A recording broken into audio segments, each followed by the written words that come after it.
Hello and welcome. It is Tuesday. This is Banfield, and President Biden is making some big headlines tonight, and it is news that goes straight to your wallet. In an interview that just aired moments ago on CNN, the president tamped down all that rampant fear out there that we are headed over the cliff and into a recession. Instead, he says the R word, if it comes our way, won't be nearly the wallop that some would have you believe. Should the American people prepare for a recession? I don't think there will be a recession. If it is, it'll be a very slight recession. That is, we'll move down slightly. Look, think about what's happened.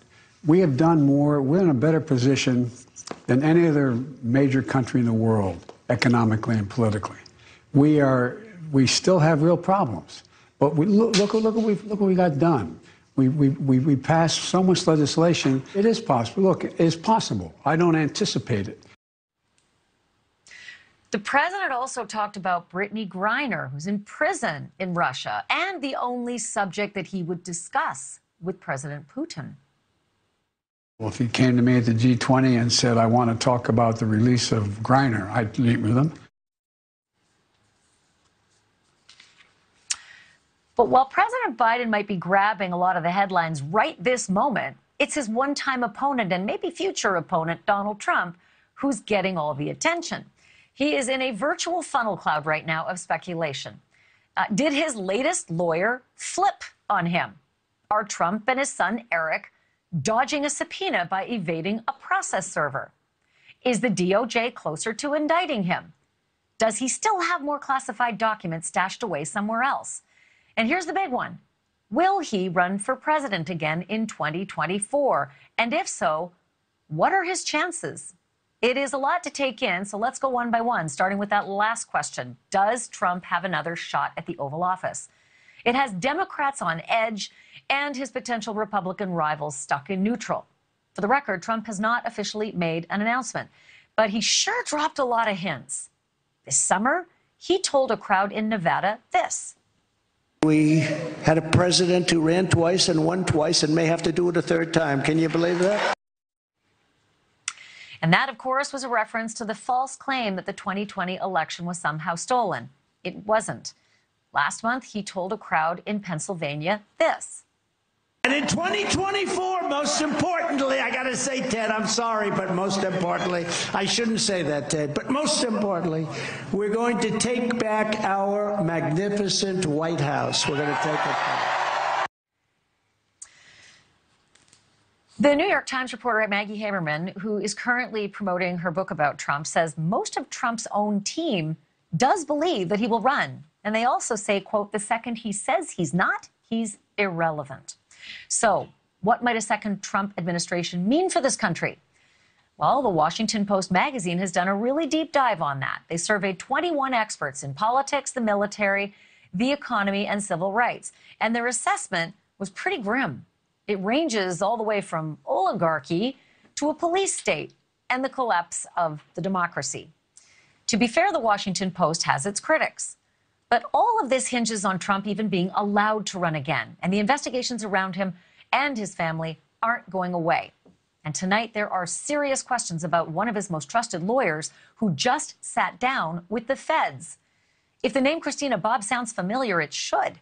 She was the Trump attorney who signed that infamous letter back on June 3rd, swearing up and down that there were no more presidential records nor classified documents in Trump's possession at Mar-a-Lago.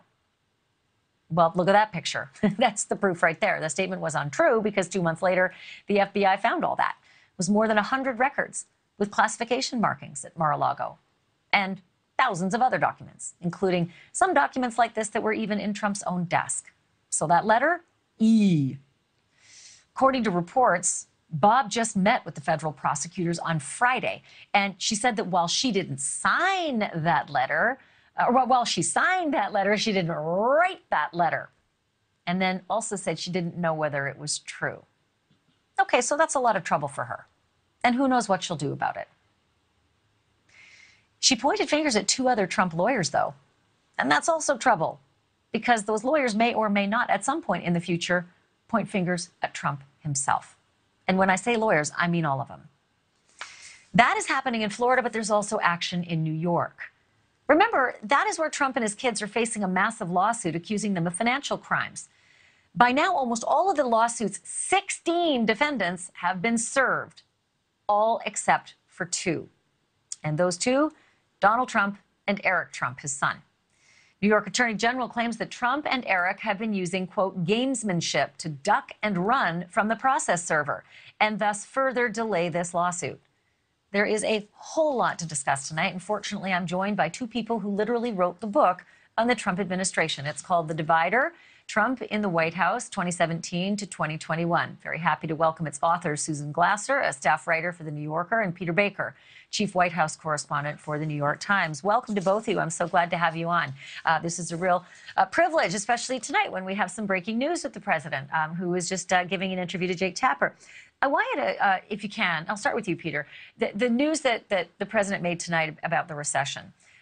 Maybe it's not huge news, but anything that he mentions with recession in the sentence is a big deal because, as we all know, it's the economy, stupid, when it comes to elections. And we've got a midterm coming up in a couple of weeks.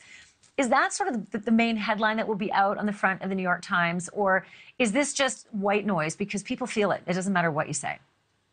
Well, you're right. Obviously, what people pay more attention to is what they see in their own lives, their own wallets, their own pocketbooks, their ability to get a job, and so forth.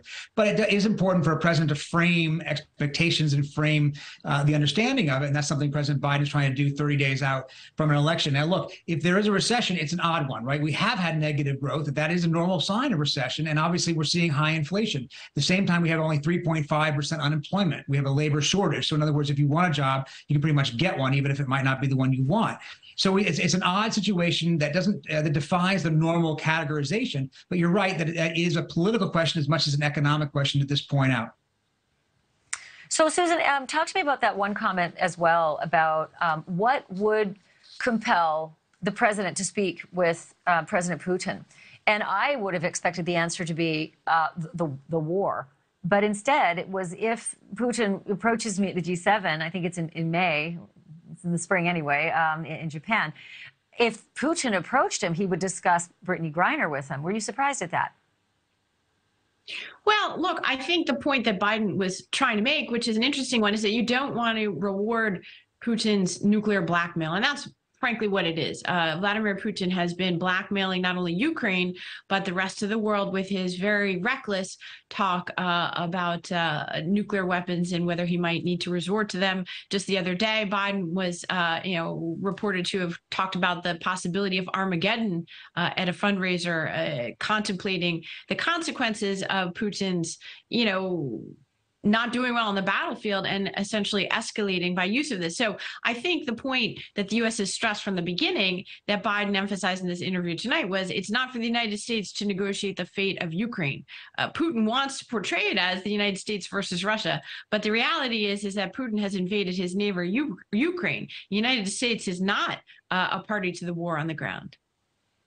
I was just so surprised that his answer wasn't right away. Yeah, I'd speak to him right away about what he's doing to schoolyards and clinics and these horrendous, bombs dropping on civilians. But it was Brittany Griner. I'm sure the Griners are thrilled about that, and her wife as well. Let me ask you this, Peter. You're a reporter. You cover a lot of politics for the New York Times. I cover a lot of crime, politics. I'm all over the map. But when I do cover crime, I know a thing or two about it. And I know how prosecutors work. They oftentimes will look for a concentric circle and then squeeze their way to the top. And when I saw this news about Christina Bobb speaking to the Department of Justice, it's what I sort of thought right away. That's where my mind went, that they could easily take a lawyer or a few and accuse them of a conspiracy that could land them 20 years and, ditch the law license forever and say, talk. It's about time that you talked. And I wonder if you were struck like I was about the fact that Christina Bobb instantly spoke with the DOJ and pointed fingers at other lawyers too. Yeah, I think that's a very important development. You're absolutely right. And any normal investigation, particularly of this kind of stakes, you do work your way in, right? You don't start at the top. You work your way in through the people around the person you might be targeting, the person who's at the top. In this case, obviously, Christy Bob has something to explain. That letter that she signed puts her right in the crosshairs of prosecutors who are obviously investigating, have said they're investigating obstruction of justice. If she gave an untruthful statement, they want to know, how was it untruthful? Did she make it? Did somebody tell her to make it? Who told her to make it? Was the president, former president, involved? That's a big question to ask. And if they're going to go after former President Trump on obstruction, they're going to want her testimony. It is surprising that she did it voluntarily, given how many lawyers have resisted over time whenever they've been seeking testimony against President Trump. It makes you wonder what she has to tell them and why she's going in. But she clearly feels some vulnerability herself, and obviously would like to avoid, presumably, some sort of legal exposure that could put her in the crosshairs. Yeah, all I can think is that, ever since that fateful day when she signed her name to the DOJ officials who were right there, she didn't think it was as big a deal as it was. And then all of a sudden she knows how big a deal it really is. However, a lawyer, I'm sorry, should always know. I know when I sign a document. I didn't write it. If I sign it, I better attest to it. So let me ask you this, Susan. The Washington Post's deep dive into a future Trump presidency. There are a lot of people out there who, they're very independent in the way they think. They don't maybe watch MSNBC or Fox News, religiously. They really sort of have an open mind, and they wonder, well, is this just one of those hit jobs? Papers are even accused of being left-wing and right-wing. This is the Washington Post. It's not the Wall Street Journal. The report may not be the same if the Wall Street Journal did the same deep dive. Those experts that were interviewed might not be the same as well. But you've written your book on the Trump presidency, and I'd love to get your take on that body of work, assessing that a 2024 Trump presidency would be apocalyptic.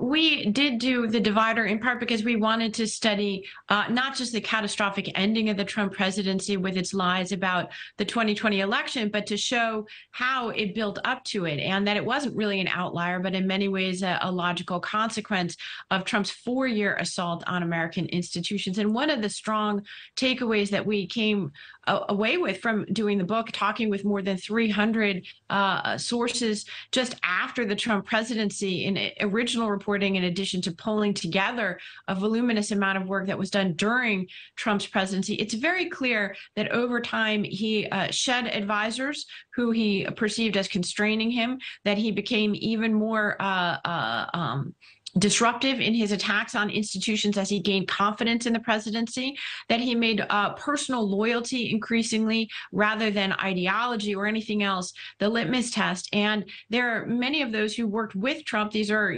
Republicans who Trump himself appointed, who came away believing that he would be even more reckless and dangerous in a second term than he was in the first. So that's very consistent with, I think, what some of the expert predictions are. We spoke with one senior national security official who spent a lot of time with Trump in the Oval Office, who told us they believed that Trump was like the velociraptor in the first Jurassic Park movie. Remember when the children are chased into the kitchen and click, the door handle turns and they realize that the velociraptor has learned to open the door. And I think that was the perception of some of those who observed Trump very closely, that he had learned to use the levers of power and in service of disruptive goals that he might not have attained in the first term. It's fascinating. What an analogy, too. It's great for people who aren't Gen Z because they didn't see that movie necessarily.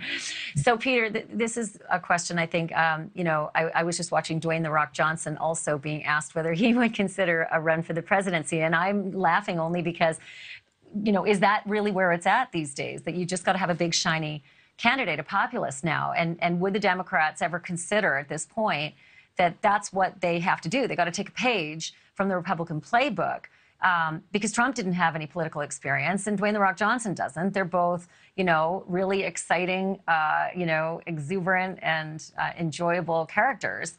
And Dwayne didn't put it out of the zeitgeist, but he said not now. But it is a question. Is that what the Democrats have to do now in order to keep the White House? Because even Democrats are turning on President Biden with all the videotape and the criticisms that he's had. Maybe not for his policy, but maybe for his person. Yeah, no, the Democrats are in an interesting position right now, right? You're right about them not necessarily wanting President Biden to run again. Most of the Democrats support President Biden if you look at the polls, but they think that maybe one term would be enough for him, and they want somebody else to show up in 2024. That puts the Democrats in an awkward position because the president may run again. He says he is, and it's very possible, particularly if Trump runs again, that he'll be motivated to do that. But you're right, the celebrity has entered politics in a way that we hadn't seen in our earlier lifetime, right? That people talked about, not just Dwayne "The Rock" Johnson, but people like Oprah Winfrey, and what about Mark Cuban? What about, this person or that person who's very famous without any political experience? And of course, until 2016, we used to laugh that off because it was unthinkable. President Trump obviously proved that it's not impossible for somebody without experience to come into office. But I don't think it means the Democrats are necessarily going to turn that way. That hasn't been the way they approached 2020. And I'm not sure at this point there's any room, obvious there anyway for a candidate in 2024 like that. But you can't make predictions in politics. We'll have to wait, first of all, to see whether the incumbent president decides to run again.